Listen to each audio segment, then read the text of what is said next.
Well, as if to just prove everything I've been saying about what it's like working with netties and getting zero information for everything, having been told there'd be no developer Q&A this week, and thus me going off and doing a nice long video talking about everything wrong with Eve Echoes, a weekly developer Q&A launched last night regardless, so yay, there's that. Anyway, ahoy there folks, I'm Captain Benzie, welcome back to another weekly developer Q&A for Eve Echoes. Every week, the developers take a series of questions posed by you, the community. They respond to those questions in whatever way they choose, often incorrectly, and yes, I do mean incorrectly. How can you incorrectly respond to something? Simple, by being asked a question and then just not answering it and giving something completely unrelated. Anyway, I have not read through these. I've had a DM from a close friend, Rahman, who's mentioned one of these questions is his and tried to give some explanation, but otherwise I've had no look at these. I literally saw the alert, I've sat down to record, and we are just going to jump straight in. So, question number 1 for the weekly developer Q&A for the 13th to 19th of June, 2023. Good lord, when am I going to get out of this hell and not have to do these anymore? Question number 1 then. It would be an interesting mechanic, I assume, adding a module to hack the sinusoidal jammer structure in order to disable it as long as the ship remains close to it, similar to in Tosis. Nowadays, Corps feel secure by adding these structures to their sovereignty, but with this module, game could be more fun and active. And actually, I kind of agree. In EVE Online, there is a thing called ESS. Essentially, when you are farming in a sovereign-based area, the game takes a certain amount of your bounties and stores it in a box that then it dishes out later. Other players can actually come up to these and essentially rob your banks, which is a really cool mechanic and does provide some interesting gameplay. And so something like this would be interesting, especially since when it comes down to it, hacking is something that just doesn't get much use in Echoes anymore.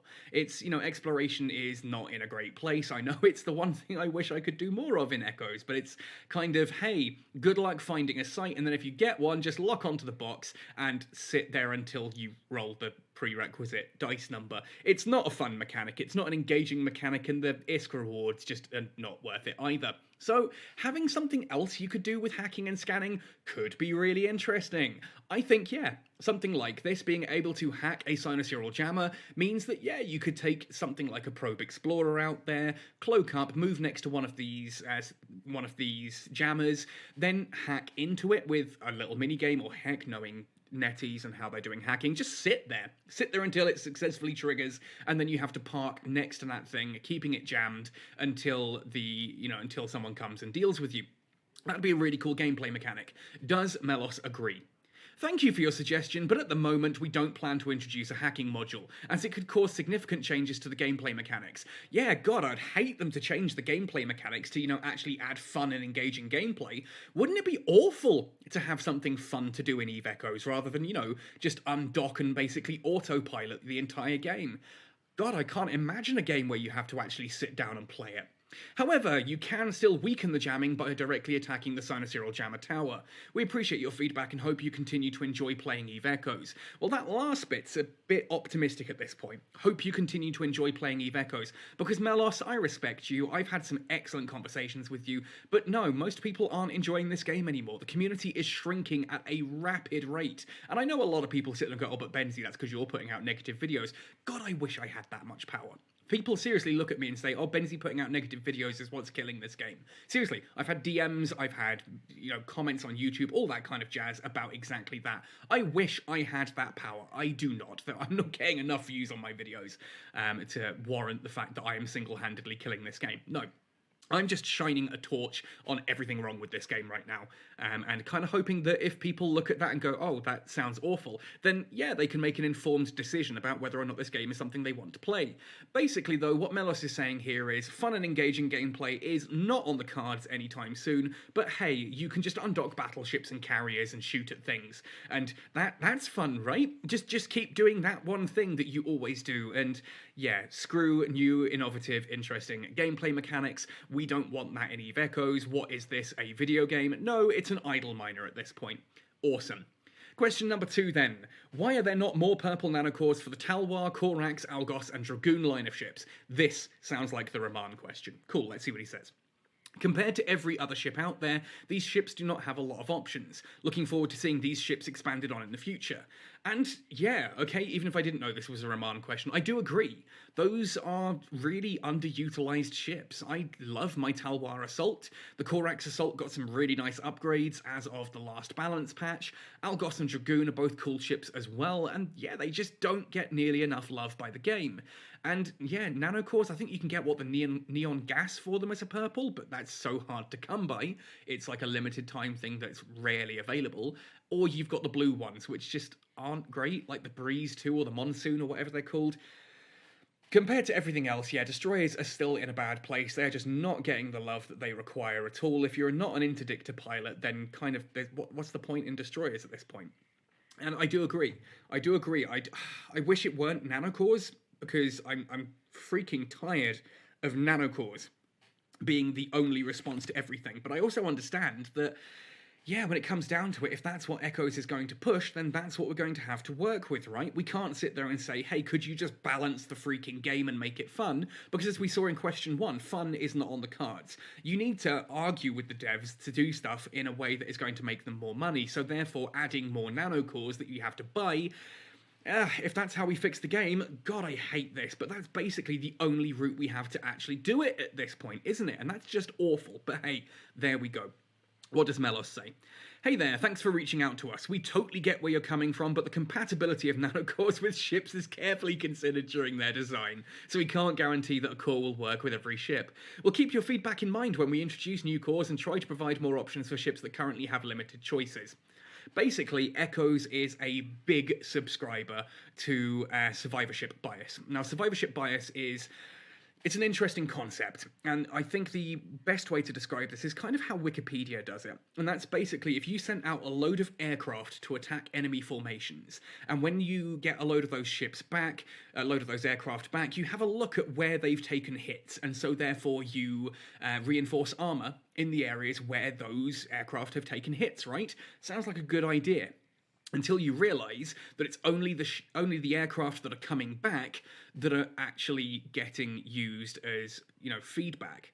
The point is, the ones that got hit in those areas are actually the ones that survived, which means rather than reinforcing the areas where the survivors got hit, you need to actually be looking at the ones that got destroyed and where they got hit, right?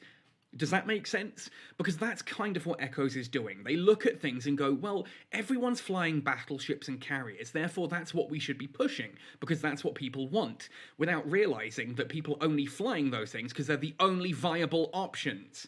When you sit there and say, oh, well, we would do cores for the Talwar, Korax, Algos and Dragoon, but just not enough people are flying them. No one stops to think on the dev team that maybe people aren't flying these ships because they're not worth it without those cores. Does that make sense? Does that make sense to everyone watching this video? Because I don't know how to better explain that one. Those are cool ships, they don't get enough love, and because they don't get enough love, people don't want to fly them. And then because people don't fly them, they don't get more love from netties, because it's freaking circular logic, and so on this goes. Rather than break the cycle, no, netties just continue to perpetuate it by doing the same thing over and over again. You can see this in gameplay as well. High-sec ratting is popular, so what can we do to make high-sec ratting even better for these people? Oh, I know, we can automate it. We can give them high-sec carriers. Rather than saying, well, why is everyone ratting in high-sec and not low-sec, for example, and therefore introducing new exciting gameplay? New exciting gameplay is difficult. It requires actually, spending some time to implement and design. And why would you spend time to implement and design things when you can just keep cranking out the same bullshit over and over again and charging people an entry fee for it?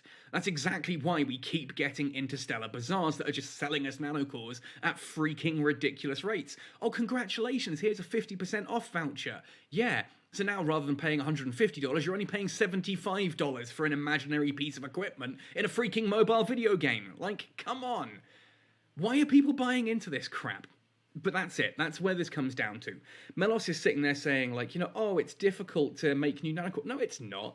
You just only make nanocores for the stuff you think will sell. And you're only making stuff for, certain ships because that's what sells, because everyone's flying them, because the other ships are so crap that no one wants to fly them. Rather than fix the game, you're just going to double down and just keep promoting the same things over and over and over again. Tell me how that's good design. Please, someone in the comment section, tell me how that is good design. Now, question number 3 then, before I have a freaking hernia, move on.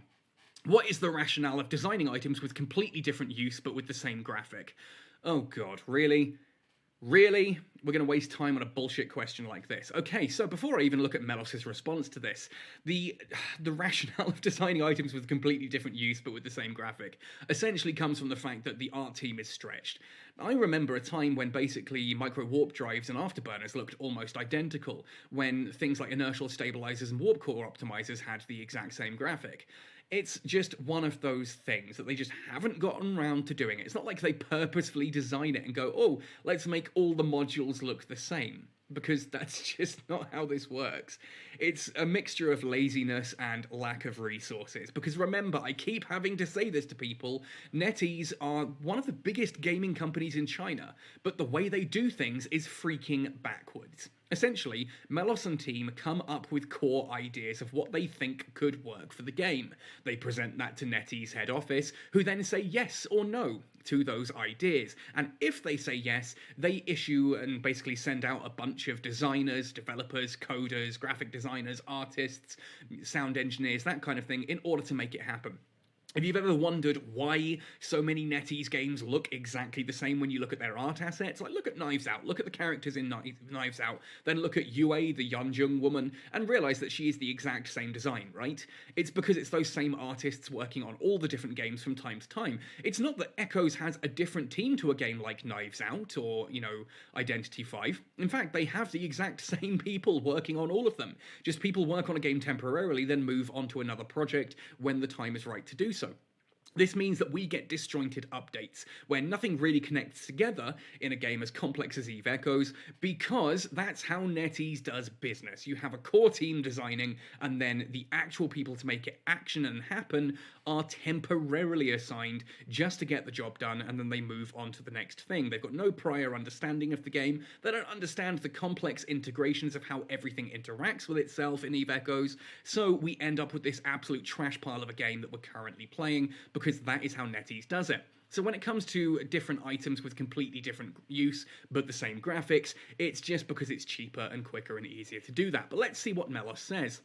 Hey there, thanks for bringing up the issue. Many icons were carried over from the early game testing period, and some were designed based on EVE Online's icons. Please don't pass the buck here, Melos.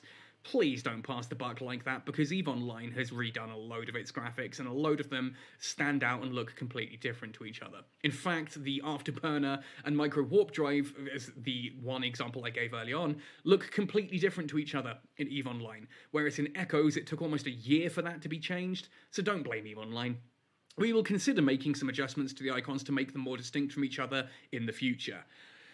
Basically, yeah, I kind of get this. Remember, I'm the guy who fit smaller armor repairers to a Mala and then wondered why it wasn't repping properly. Because they have the exact same name, Gorget, and they have the exact same graphics. So believe me, I understand this. But at the same token, it's just art assets. Yeah, it'd be nice to have everything have completely different, graphics and all of that. But, yeah, God, they're not going to do it.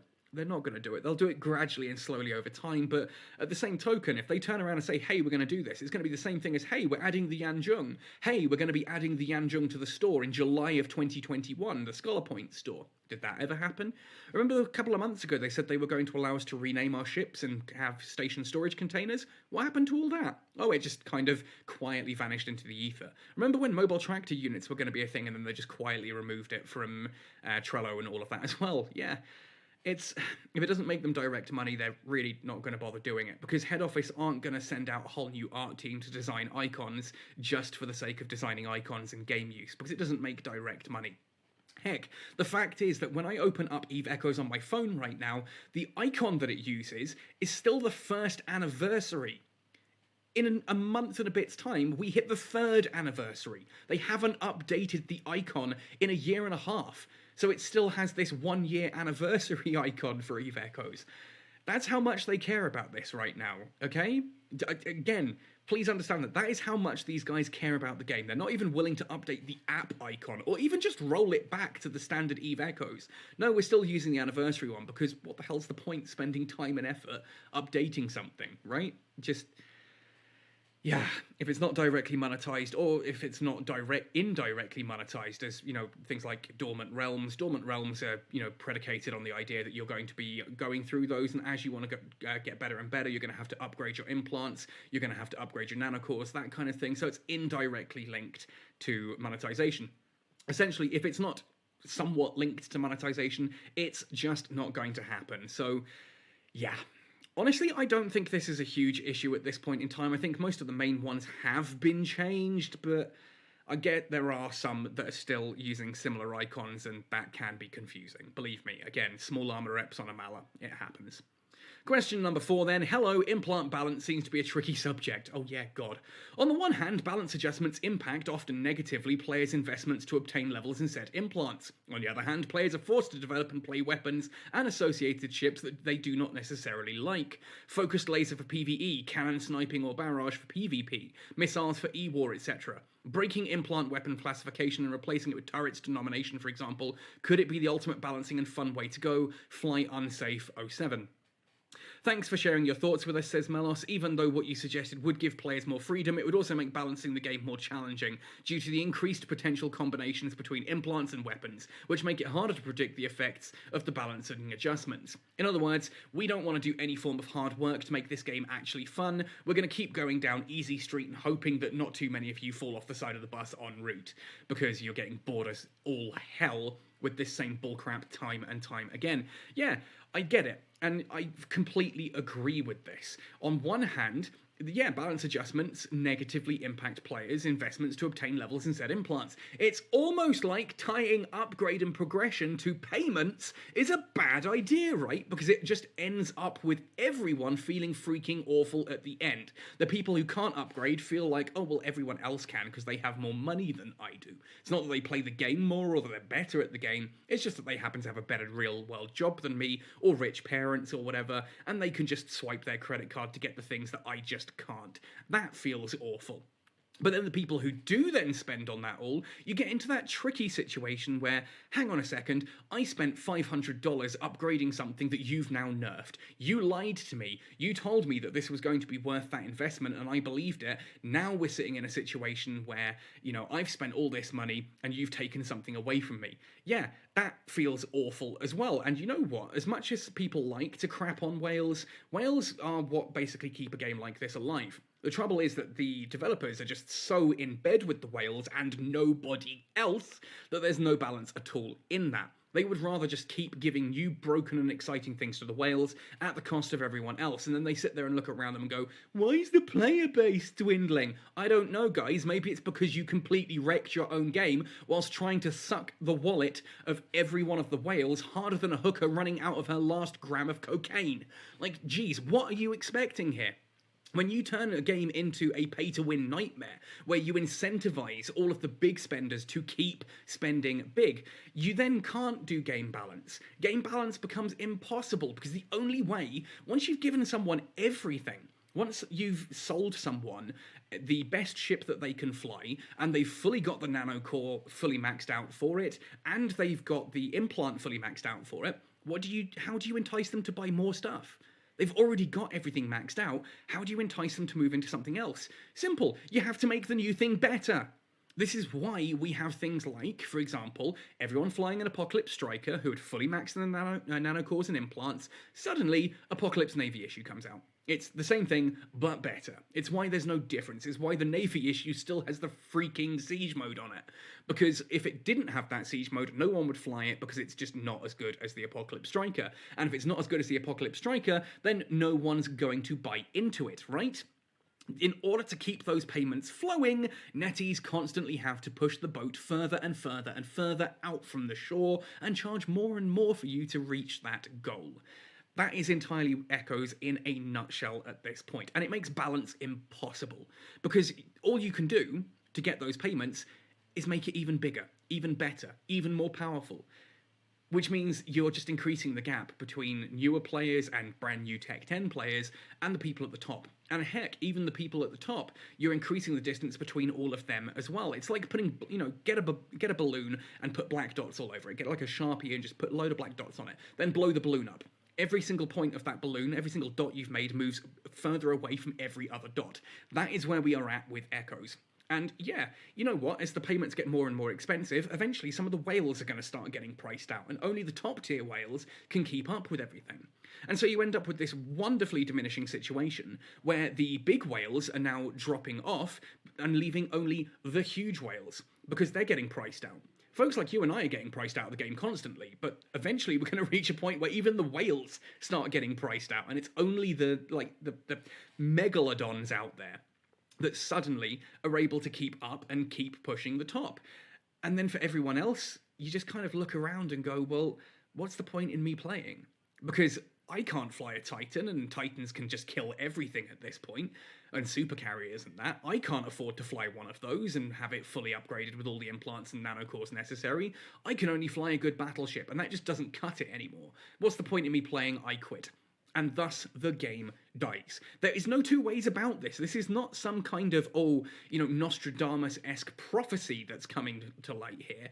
This is just a logical conclusion to this kind of game design, and we've seen it time and time and time again with other games. If all you do is power creep and sell people that power creep, you're going to eventually start pricing people out, and the people who are now priced out cannot compete anymore, the game is not fun, and therefore it dies. That's not controversial. That's not some kind of, suck my thumb and hold it up to the sky kind of thing. That's incontrovertible fact. That is the path this game is on right now. And yeah, I am still trying to do a video for the Sciencey and for the Chameleon, but when it comes down to it, I'm getting to the point where I don't even want to be bothered to log in anymore. Like, this month's Concord, this current season's Concord Pass, that whole login 15 days in a row, I've successfully dropped that 3 times now. This morning I logged in and went, oh crap, I forgot to log in yesterday. I'm back on 1 out of 15 days. That's how much I care about logging into this game right now. I'll occasionally log in and have an hour or two's fun. I might sit there and chat to people in Corporation or Alliance chat for a little bit, but I'm one of the premier content creators for this game, and I've been priced out. Like, there's nothing I want to do in this game anymore. And I know that some of the other content creators might be watching this and going, oh, well, that's just you. I'm quite happy because all this new stuff is stuff that I've not done before. It's new content for me. And it's like, yeah, but it's not for everyone else. And I'm awesome. I'm glad that you're having fun in the game, but you're part of the 1%. And I keep using this analogy as well when it comes down to it, that it's kind of like if you've played PUBG or Apex or any other battle royale. You have the ring getting smaller and smaller and smaller with fewer people left in it. And that's exactly what Echoes is doing. It's pricing people out, the community's getting smaller and smaller, which means the game is getting more and more intense for a small group of people. And that group is going to continue getting smaller. But what happens? Tell me. What happens in August or September or whenever they decide to finally launch Titans? It's supposed to be August, but there are rumours that there's been delays to that. It's supposed to be part of the anniversary. But when Titans launch, what's the next thing for Echoes? Because I'd love to sit there and say, hang on, okay, so once they've done Titans, there's not much else they can do. They're going to go back to do the pirate capitals and stuff like that, but then maybe they're going to have to come back and actually balance the game and make it fun for everyone else. And I just don't see that happening. There is no evidence that that will ever happen. Instead, I see them either just abandoning the game completely at that point and putting it into maintenance mode, because screw it, we've got all the big payments, or they're going to come out with a Sciencey equivalent of a supercarrier. Then they'll come out with a Sciencey equivalent of the Titan. And then they'll just keep pushing even bigger and even better, and just inventing new things to try and monetize what little is left. It's going to be option B or option C there. They're either just going to completely continue to monetize this into the ground, or they're going to reach a point where they're out of ideas, and they just put the game into maintenance mode and the rest of us keep playing with no further updates. And both of those are horrifically sad options. This game could have been so much more. And I know the argument is, oh, it's a mobile game, what do you expect? Like, the smooth brains on the Eve Echoes Discord keep telling me. It's a mobile game, you shouldn't expect NetEase to do better. I don't expect NetEase. I just wish they had. I wish they'd looked at the first year of Eve Echoes and gone, you know what? This game could be something that lasts a really long time, like EVE Online has. People like to give the example of, oh, you can't compare a 3-year-old EVE Echoes to a 20-year-old EVE Online. The thing is, EVE Online has lasted 20 years. Echoes is struggling to make it to 4. In fact, it's struggling to make it to 3. I don't think we'll hit a 4th anniversary. Or if we do, it's not going to be big and celebrated because the game will be in maintenance mode at that point. When it comes down to it, essentially, this game could have been something designed for longevity, like EVE Online was, but instead they've gone for the quick cash grab, and the game will die because of that. It's not a matter of if, it's a matter of simply when. It's already happening. The game is crumbling apart at the seams. The player base is dropping like flies. You can try and blame the war. I didn't even bother fighting in that war, for crying out loud. But you can try and blame the war and say, oh, some people came back for the war and then people left when it's over, or other people got tired of the constant fighting. And yeah, you'd be right, some of those people have, but the vast majority of people have just got tired of NetEase's bullshit. They're tired of waiting for fun content to be added to the game. And sitting there and being told, hey, small ship content coming. Enjoy your new super expensive cruisers, battleships, and new carrier. Yeah. People are just getting tired. They're getting bored. They're dropping out. And I'm on the verge of doing it myself. I'm doing these dev Q&As at the moment every week because they're a nice cathartic way for me to vent my frustrations on the world and talk about this game that I do genuinely love, but just can't bring myself to play anymore. It gives me an opportunity to vent that, but as the viewership numbers start dropping on that, and as my blood pressure starts to spike, eventually there's going to come a point where I make the decision that even the dev Q&As aren't worth doing anymore. I keep teasing this chameleon and sciencey video, but I just can't bring myself to do either of them because I can't. It's physically uncomfortable logging into the game sometimes and trying to say something positive about a game that I just feel doesn't really have anything positive left. It's difficult. So I'm holding on for NetEase to eventually turn around and go, you know what, okay, fair enough, we've got all these big ships, let's actually start padding the game out. And I know I'm lying to myself, I know I'm huffing the gas of hopium right now, but we'll see. Which is going to happen first, do you reckon? Drop your opinions in the comment section down below. Are NetEase going to turn the game around, or am I going to finally burn out on EVE Echoes and just uninstall and move on with my life? Which do you think? Let me know in the comment section down below. Otherwise, folks, happy sailing. Thank you for watching right the way through to the end, and see you in New Eden.